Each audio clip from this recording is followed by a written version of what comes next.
And here we are today. We're in Matthew's Gospel, and Tony is reading. Hey, Tony, what's our chapter? Matthew chapter 10, And our verses? verses 40 through 42. Great. Let's get started. He who receives you receives me, and he who receives me receives him who sent me.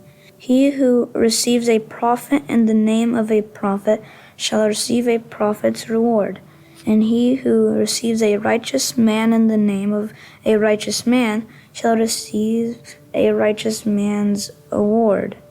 And whoever gives one of these little ones only a cup of cold water in the name of a disciple, assuredly I say to you, he shall by no means lose his reward.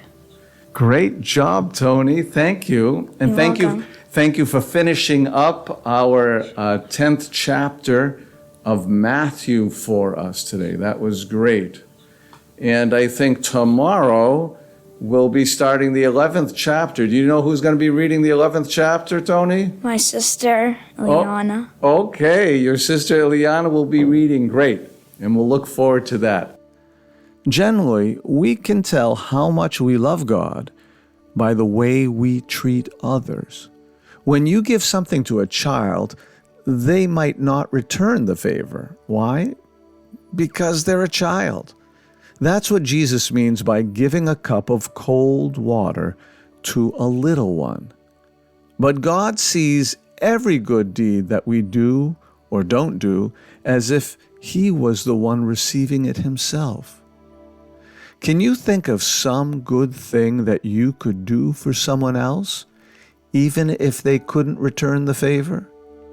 Even if no one else sees it, God always notices our actions. So thanks, Tony.